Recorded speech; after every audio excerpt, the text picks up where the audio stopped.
Boa noite, meus irmãos, que a graça e a paz do Senhor esteja com você. Nós vamos iniciar hoje a segunda aula da matéria de apologética e vamos continuar falando sobre como identificar uma seita, né? Ontem nós falamos de um método usando as 4 operações da matemática, né? E que você conhece, né? A adição, subtração, multiplicação e divisão. Então, é uma maneira bem didática, bem fácil de nós lembrarmos como identificar uma seita. Então, ontem nós falamos sobre a primeira operação, que é a adição.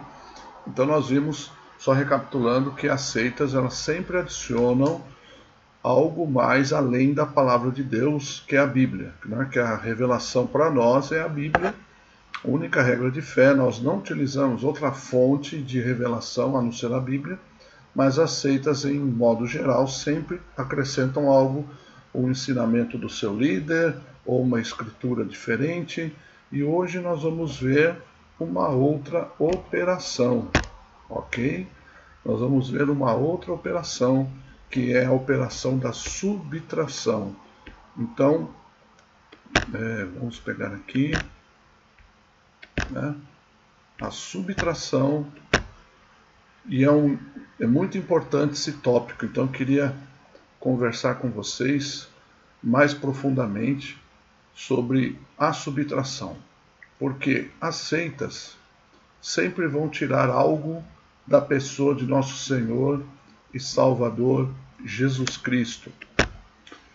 Meus irmãos, a base da nossa fé, o tema central da Bíblia é Jesus Cristo. Então, quando mexe, né, na questão da revelação que nós temos sobre Jesus, então é muito delicado. Então eu quero primeiro mostrar para vocês o seguinte: eu vou ler alguns versículos aqui que nós vamos, por exemplo, João capítulo 7, versículo 38. Jesus diz assim: quem crer em mim, como diz a Escritura, do seu interior fluirão rios de água viva. Então, Jesus, falando de crer nele, como diz a Escritura. A Escritura é a base onde nós vamos encontrar todas as referências a respeito da pessoa do nosso Senhor Jesus Cristo. Então, nós temos que crer no Jesus da Bíblia. O Jesus da Bíblia, ele é 100% Deus e 100% homem, tá?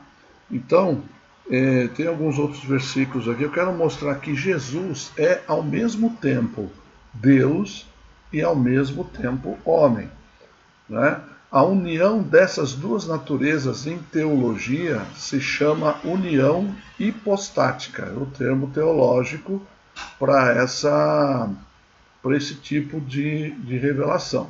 Então, negar ou contradizer qualquer das naturezas de Cristo se caracteriza em um ensino herético. Então, nós vamos ver na Escritura, por exemplo, em João no capítulo 1, é o versículo mais claro que nós podemos ver sobre Jesus, a figura de Jesus como Deus. Vamos ver primeiro Jesus como Deus. No princípio era aquele que é a palavra, ele estava com Deus e era Deus. Ele estava com Deus no princípio. Todas as coisas foram feitas por intermédio dele, e sem ele nada do que existe teria sido feito.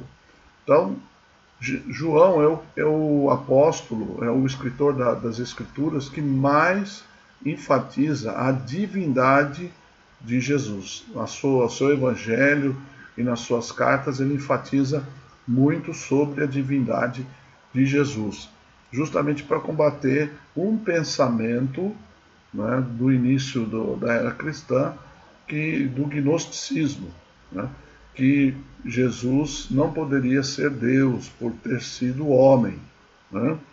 E também no mesmo João, deixa eu entrar aqui para vocês, o mesmo apóstolo João, lá na sua epístola, vou puxar aqui a epístola de João, no capítulo 5, verso 20, ele diz o seguinte: sabemos também que o Filho de Deus veio e nos deu entendimento, para que conheçamos aquele que é o verdadeiro. E nós estamos naquele que é o verdadeiro, em seu Filho Jesus Cristo. Este é o verdadeiro Deus e a vida eterna. Jesus, verdadeiro Deus e a vida eterna. Então, Jesus, ele, pela revelação das Escrituras, ele é Deus. E veja bem, Jesus, ele foi justamente levado até a cruz, não por uma questão do que ele fez, mas do que ele afirmou ser. Né? Porque hoje, a justiça, você não é condenado porque você é alguma coisa, ou porque você é homem ou mulher, ou você é condenado pelos seus atos. Você pode ser julgado pelo que você fez, mas não pelo que você é. E Jesus foi julgado por ter afirmado ser Deus, né? Ter afirmado ser filho de Deus. E quando Jesus afirmava ser filho de Deus, é diferente de nós, por exemplo, declararmos hoje que nós somos filhos de Deus, baseados inclusive no que Jesus disse lá no primeiro capítulo de João. Aliás, João disse que todos aqueles que creem no Senhor Jesus, deu-lhes o poder de serem feitos filhos de Deus. Quando Jesus declarava ser filho de Deus, na visão do judeu, dos fariseus, Jesus estava se colocando em pé de igualdade com Deus. Não é? Por exemplo, quando Jesus declarou para aquele aleijado: seus pecados estão perdoados. O que os fariseus falavam? Mas quem é este para dizer que os pecados estão perdoados? Somente Deus. É uma atribuição de Deus perdoar os pecados. Mas Jesus estava dizendo: eu posso perdoar pecados. Por quê? Porque Jesus era Deus. Entende? Então Jesus, nas suas obras, nas suas afirmações, ele sempre foi declarando a sua divindade, ok? Então, Jesus Cristo é Deus. Agora, ao mesmo tempo que Jesus afirmava ser Deus, ele também, muitas vezes, se declarou como homem, né? 100% homem. Aí nós vamos também ver na Bíblia. No livro de João também, no capítulo 1, no mesmo livro, no Evangelho de João, no capítulo 1, né? No mesmo Evangelho de João, no capítulo 1, no versículo 14, o apóstolo João diz: aquele que é a palavra tornou-se carne e viveu entre nós. Vimos a sua glória, como a glória do unigênito vindo do Pai, cheio de graça e de verdade. Então, João testifica que a mesma palavra, o mesmo verbo, lá no versículo 1, que ele dizia que era Deus, a mesma palavra, o mesmo verbo, também se tornou carne. Né? Em Lucas, vamos lá, no Lucas, estou acessando a Bíblia aqui pelo celular. Lucas, no capítulo 24, versículo 39, nos diz o seguinte: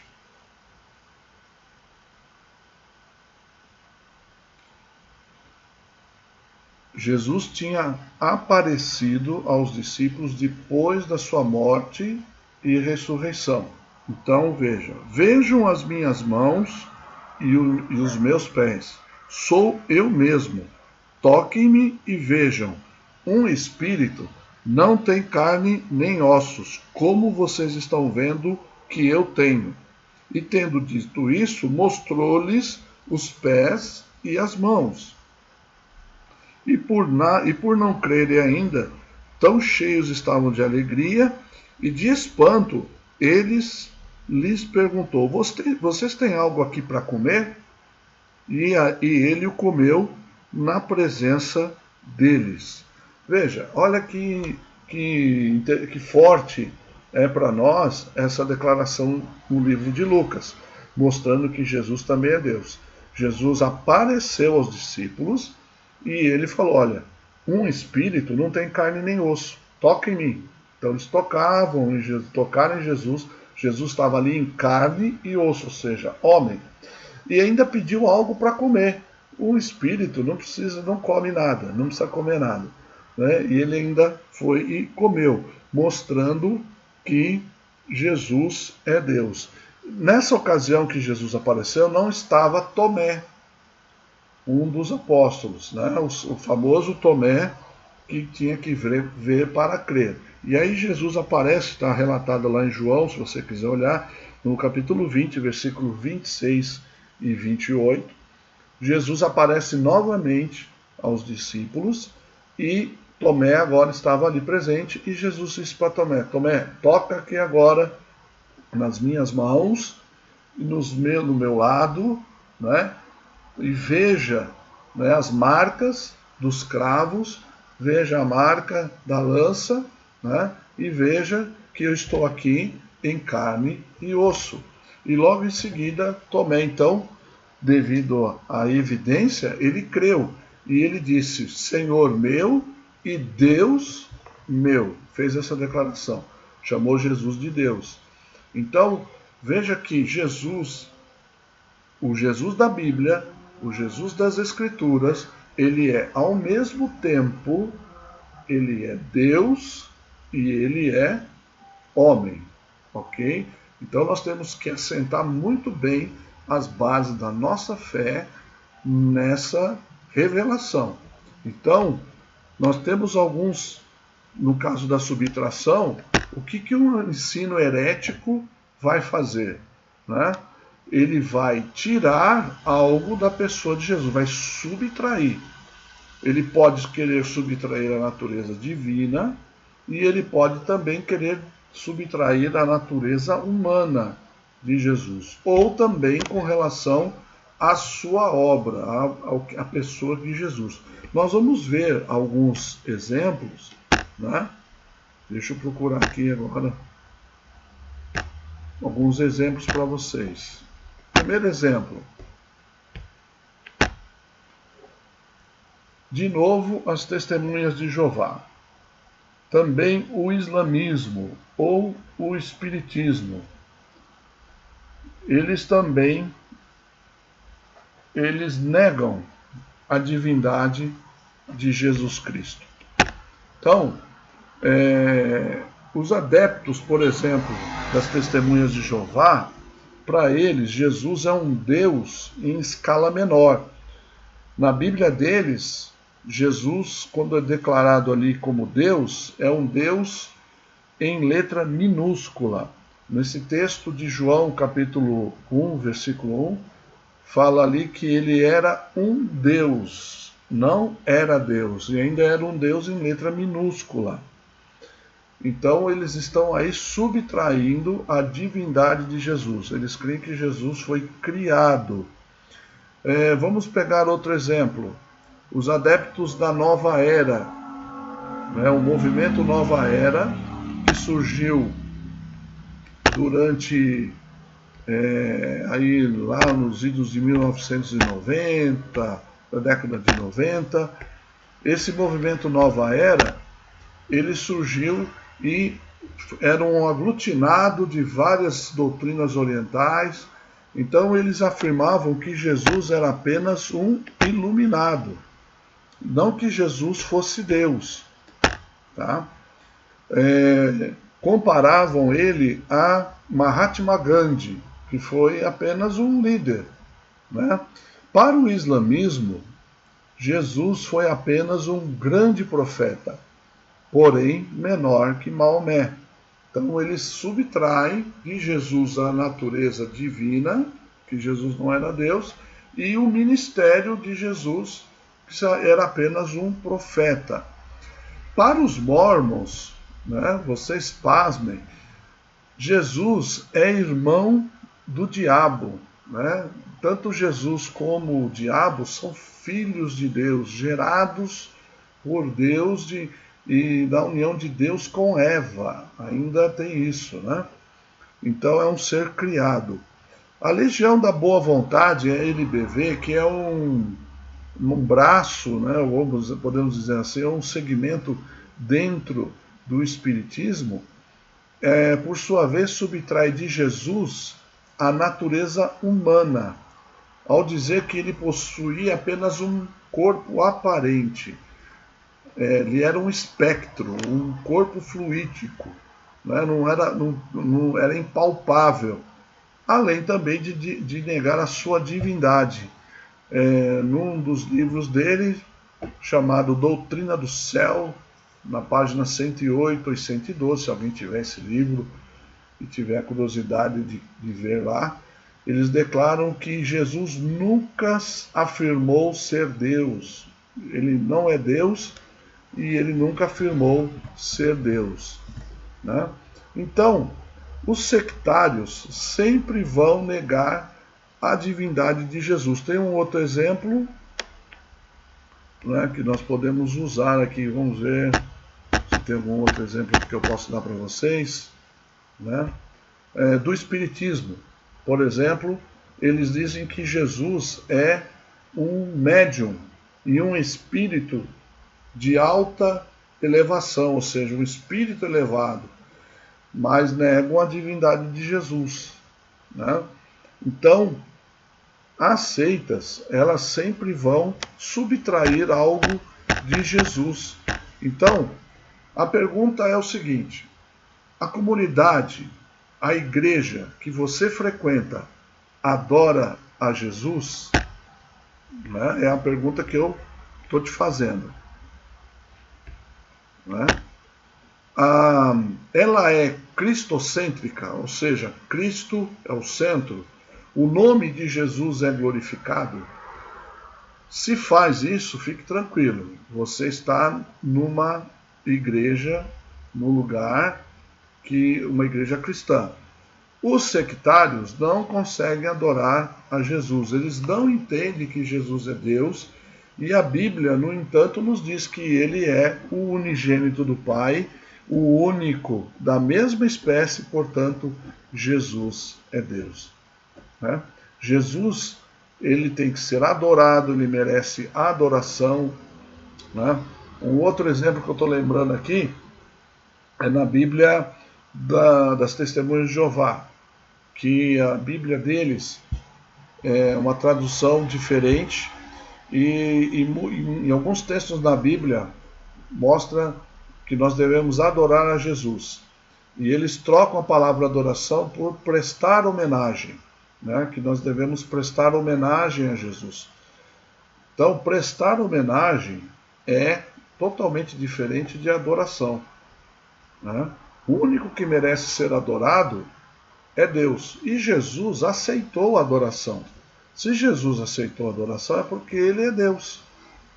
Nós não prestamos homenagem. Prestar homenagem, eu posso prestar homenagem a um homem, ao pastor da igreja, num dia especial.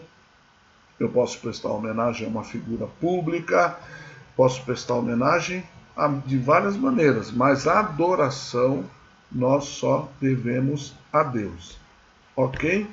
Então, a segunda maneira que nós temos de identificar uma seita é olhar para ver se ela subtrai algo da pessoa de Jesus.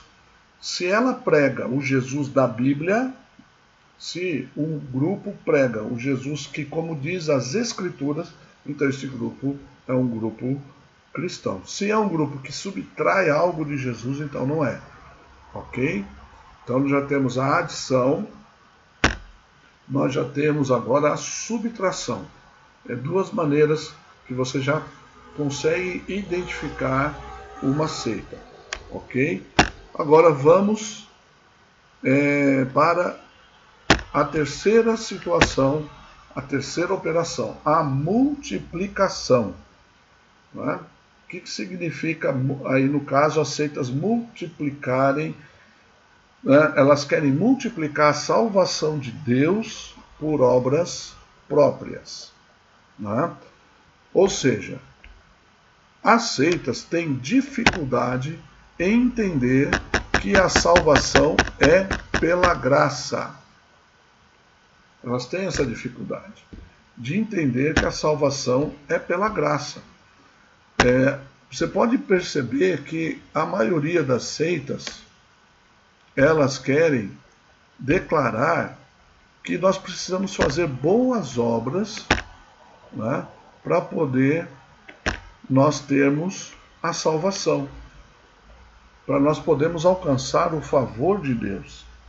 Mas a Bíblia mostra claramente, né, que nós não alcançamos por nossas obras. Em Efésios 1:7 diz: em quem temos a redenção pelo seu sangue, a remissão das ofensas, segundo as riquezas da sua graça. E em 1 João capítulo 1, 7 e 9: mas se andarmos na luz, como ele na luz está, temos comunhão uns com os outros, e o sangue de Jesus Cristo, seu Filho, nos purifica de todo o pecado. Né? Se dissermos que não temos pecado, enganamos-nos a nós mesmos, e não há verdade em nós. Se confessarmos os nossos pecados, ele é fiel e justo para nos perdoar os pecados e nos purificar de toda a injustiça. Ok? Então, por exemplo, os espíritas, eles têm uma fortíssima obra social e de caridade. Por quê? Porque eles creem que nós temos que equilibrar, e aí entra também em questão a doutrina do karma, né? Que é a lei da compensação, onde você tenta equilibrar através de boas obras, através de caridade, você tenta equilibrar com as más obras para que você tenha uma evolução espiritual. Então, a salvação para os espíritas não é como nós pensamos, nós irmos para o céu, para a presença de Deus.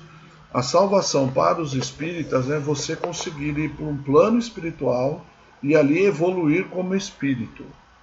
Essa é a visão deles. Então, quando você consegue evoluir, é porque na Terra você equilibrou ali boas obras, né? Praticou caridade, o amor. Lembra ontem que eu falei de que o caminho, estando errado, mas é um caminho bonito, um caminho de boas obras, um caminho de amor. Prega tudo que o Evangelho tem. Né? O Evangelho prega o amor, o Evangelho prega a salvação, o Evangelho prega a paz, o Evangelho prega um monte de coisa boa também, as seitas também. Então, mas eles estão crendo no Jesus errado, né? Ou de uma forma errada. A salvação, nós sabemos que não é pelos nossos méritos. Lá em Efésios capítulo 2, versículo 8 e 9, diz que pela graça sois salvos. E isso não vem de vós, é dom de Deus. E nós já aprendemos que a palavra dom na Bíblia significa o quê? Presente. Então o céu é um presente. Né? A Bíblia também diz que Deus olhou para a terra e não viu um justo sequer. Então ninguém na terra é justo o suficiente para pagar a pena do seu próprio pecado e olhe lá de toda a humanidade. Então Jesus foi o único, né, que teve essas condições, que satisfez todos os requisitos da justiça de Deus, como um cordeiro imaculado, sem mancha, sem pecado, e se sacrificou por nós, pagando a pena dos nossos pecados. Está ali pago, tetelestai, está pago. Não é? E quando Jesus fez isso, nós nos tornamos, pela fé e pelo arrependimento, nós nos tornamos justificados pelos méritos de Jesus. Quando nós praticamos boas obras, quando nós praticamos o bem, que é, claro, o intuito de Deus, né? A palavra de Deus diz que Ele nos preparou para as boas obras, nós as fazemos não porque nós queremos ser salvos por elas, mas justamente porque somos salvos e por isso praticamos as boas obras. A salvação, a graça vem primeiro, e a graça operando em nós, ela opera transformação, e aí nós passamos a fazer coisas que glorificam a Deus, que são as nossas boas obras. No Evangelho de Mateus, no Sermão do Monte, lá no capítulo 5, Jesus falou aos discípulos, o versículo, eu preciso ver o versículo exato, mas disse que nós somos a luz do mundo, e assim brilhe a nossa luz para que os homens vejam as nossas boas obras e glorifiquem ao vosso Pai que está no céu. Então as nossas boas obras são para glorificar ao Pai, são para glorificar a Deus. Então as nossas obras, elas não compram, jamais vão comprar a salvação, né? No evangelismo, que nós estamos também aprendendo, nós vamos chegar no ponto de que as boas obras é a nossa maneira de dizer a Deus muito obrigado. Por que eu quero obedecer a Deus? Por que eu quero cumprir a palavra? Por que eu quero ajudar o meu próximo? Não porque eu preciso ser salvo. Eu já sou salvo. Mas o que eu quero é dizer obrigado, Deus, pela minha salvação, pelo que o Senhor fez. Então, as seitas têm muita dificuldade de fazer isso. Elas não conseguem entender isso.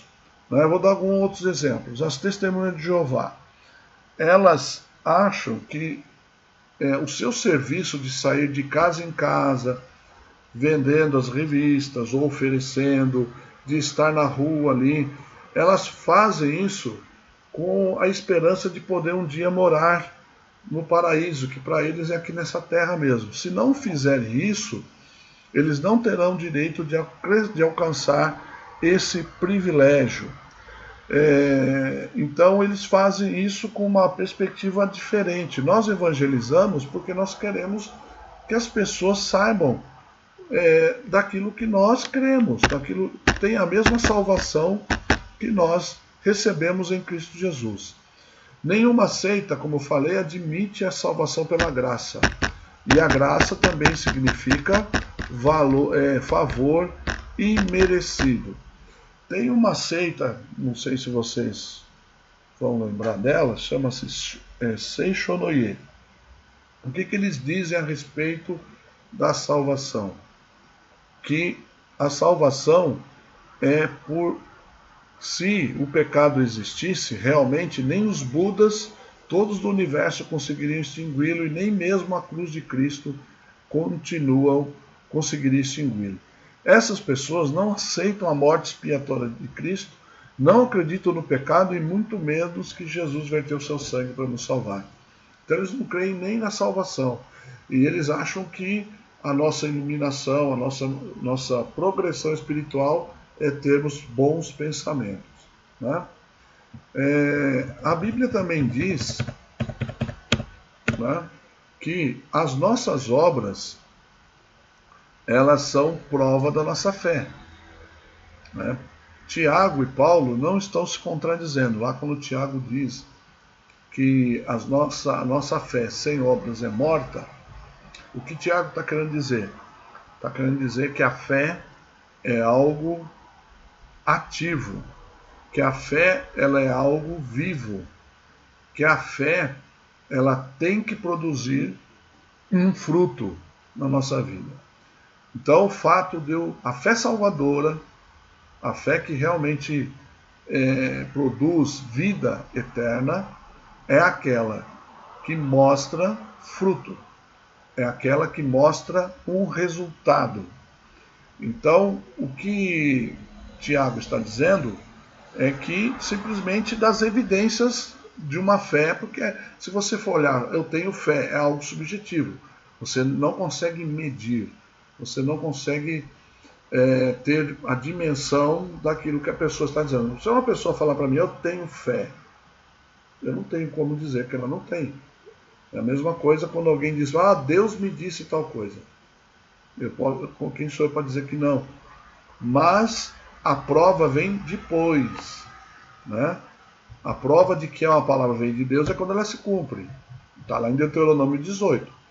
A prova de alguém quando diz que tem fé é justamente os dias que vão se seguindo, os meses, os anos, e você vai ver o fruto.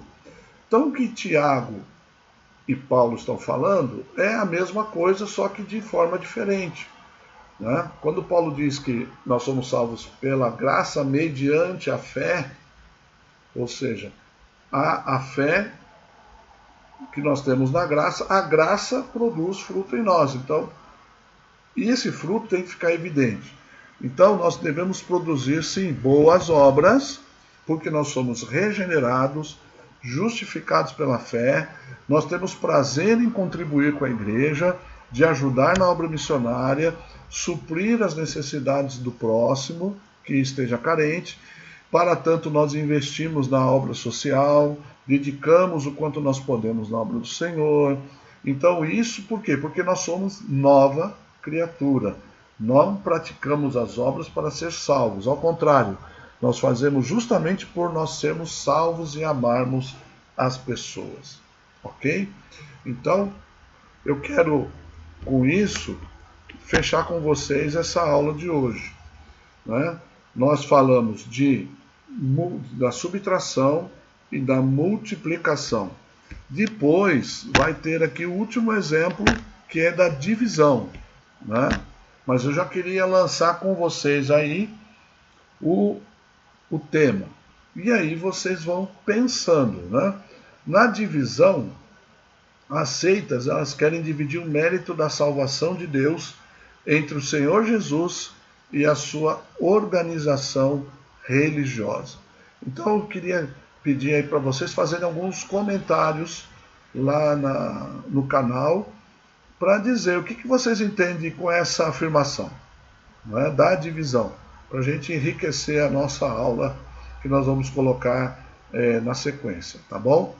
Então que Deus abençoe vocês, continuem orando pela nossa nação, continue orando pelo nosso estado, pela nossa cidade, pela igreja. Deus está no controle de tudo, Ele sabe o que está fazendo, Ele sabe a hora certa das coisas. Vamos confiar nele, continuar orando, continuar juntos virtualmente, né? Conversando no grupo, e que você tenha uma noite abençoada no nome de Jesus Cristo, tá bom? Então, um abraço para vocês e fiquem na paz do Senhor Jesus.